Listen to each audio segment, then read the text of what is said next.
नमस्कार साथियों, कैसे हैं आप सभी। स्वागत है आप सभी का हमारे इस नए वीडियो में। आशा है आप सभी स्वस्थ होंगे, मस्त होंगे और अपने बोर्ड्स एग्जाम की तैयारियों में जी जान से लगे होंगे। तो आज हम एक मोस्ट इम्पॉर्टेंट टॉपिक जो बोर्ड की दृष्टि से तो बहुत ज़्यादा इम्पॉर्टेंट है, इसको डिस्कस करने के लिए उपस्थित हैं। तो हमें ज्ञात करना है कि किसी द्विध्रुव की निरक्षीय स्थिति में वैद्युत क्षेत्र की तीव्रता क्या होगी। इसमें दो क्वेश्चन होते हैं, एक तो निरक्षीय स्थिति में वैद्युत क्षेत्र की तीव्रता और एक अच्छी स्थिति में वैद्युत क्षेत्र की तीव्रता। तो जनरली इन दोनों में से एक सवाल जरूर बोर्ड्स एग्जाम में रहता है। तो बिना किसी देरी किए करे आइए शुरू करते हैं इस वीडियो को। तो हमने माना हमारे पास ए बी एक विद्युत द्विध्रुव है, ए बी ये विद्युत द्विध्रुव है और ए बी के मध्य की दूरी 2L है।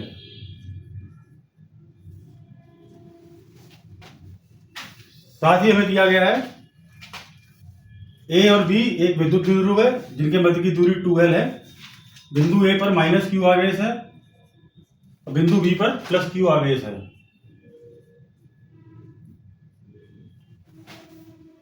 तो ए बी के मध्य स्थित एक बिंदु ओ ले लेते हैं हम। तो ओ से आर डिस्टेंस पर, यानी ओ से आर दूरी पर एक बिंदु पी है। तो बिंदु पी इस विद्युत द्विध्रुव ए बी के सापेक्ष निरक्षीय स्थिति में है।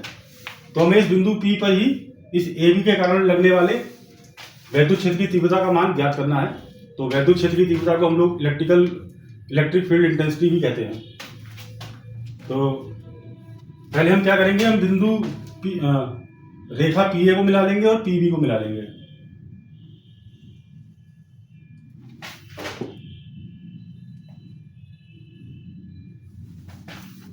ये हमारा 90 डिग्री होगा। हमने माना ये कोण हमारा थीटा है।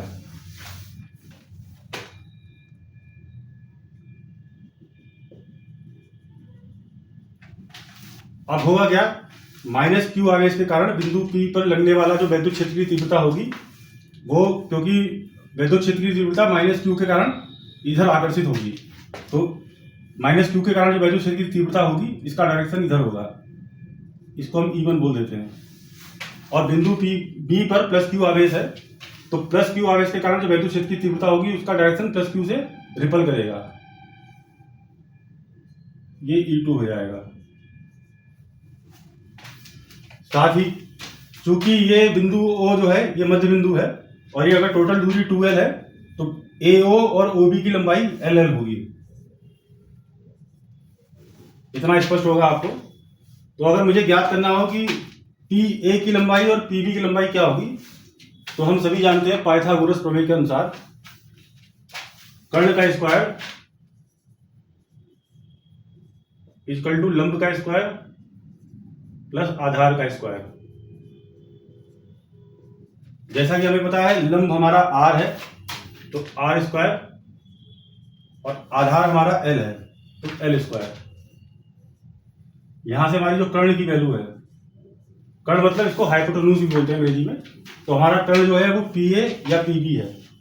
हमारा जो कर्ण हो जाएगा वो हो जाएगा under root R square plus L square.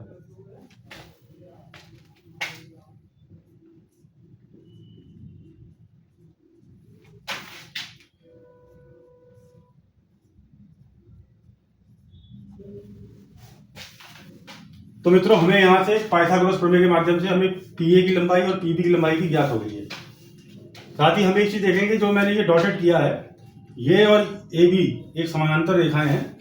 चित्र में थोड़ा जो है सेटिंग हो गई है। तो चूंकि ये थीटा है तो पाइथागोरस प्रमेय के हिसाब से ये कोण भी थीटा होगा। ये एकांतर कोण कहलाते हैं, ये आपने ज्यामिति में पढ़ा होगा मैथमेटिक्स में। और क्योंकि ये कोण भी थीटा है तो हमारा ये कोण भी थीटा होगा। और जैसा कि हम सभी ने वेक्टर वियोजन पढ़ा होगा, तो अगर मेरा इलेक्ट्रिक फील्ड इंटेंसिटी E1 ये है तो इसको मैं वियोजित कर सकता हूं, इसको वेक्टर का वियोजन कहते हैं। तो ये हो जाएगा हमारा E1 cos थीटा और ये वाला हो जाएगा हमारा E1 sin थीटा।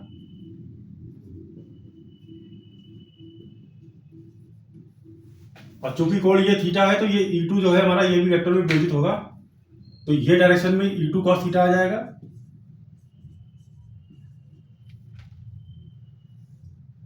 और इस डायरेक्शन में E2 साइन थीटा आ जाएगा।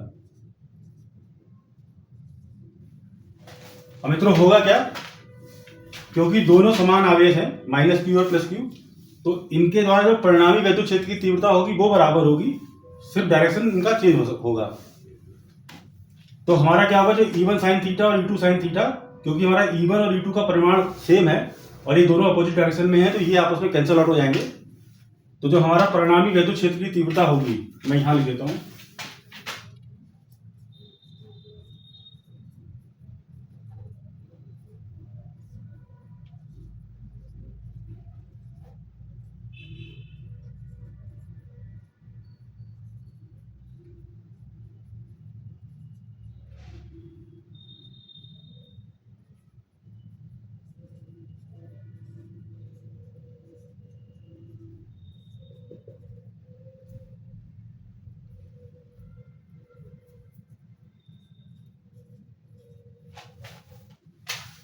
तो जो हमारा परिणामी वैद्युत क्षेत्र की तीव्रता होगी वो होगी E1 cos theta plus E2 cos theta. यहां से मैं cos थीटा कॉमन ले लूंगा,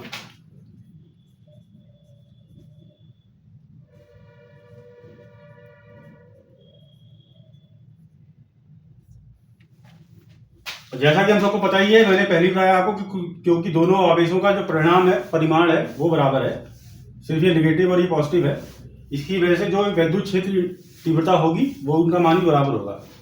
तो यहां से मेरा परिणामी वैद्युत क्षेत्र की तीव्रता को मैं लिख सकता हूं, अगर E1 या E2 की वैल्यू को मैं E मान लूं तो cos थीटा इंटू 2E, ये हो जाएगा मेरा 2E cos थीटा। अब मैं E की वैल्यू ज्ञात कर सकता हूं, जैसा कि हम सबको पता है वैद्युत क्षेत्र की तीव्रता का जो फॉर्मूला होता है 1/4 pi epsilon not into Q upon R square.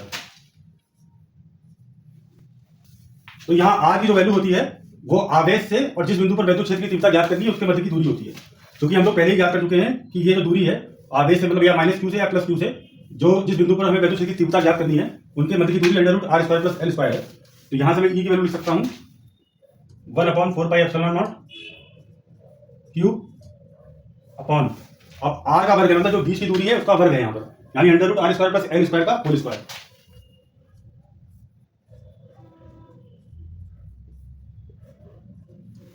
और जो हमने परिणामी वैद्युत क्षेत्र की तीव्रता ज्ञात करी थी वो 2E cos थीटा थी, तो मैंने E की वैल्यू तो ये ज्ञात कर ली है, साथ में 2 cos थीटा।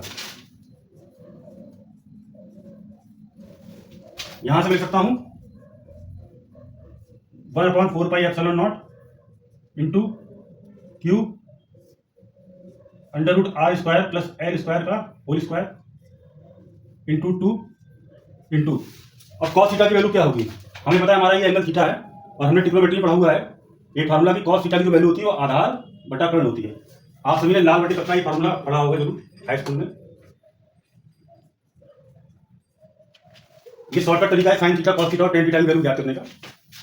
अगर हमें साइन थीटा की वैल्यू ज्ञात करनी तो लंब बटा कर्ण, यहाँ L से लंब है, K से कर्ण है, अगर cos थीटा की वैल्यू ज्ञात करनी है तो आधार बटा कर्ण, और टेन थीटा की वैल्यू ज्ञात करनी है तो लंब बटा आधार।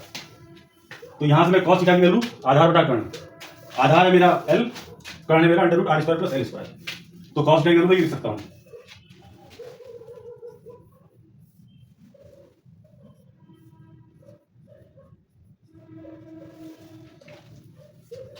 तो मित्रों अभी इसको हम लोग मिटा देते हैं, आप इसको राइट डाउन कर लीजिएगा।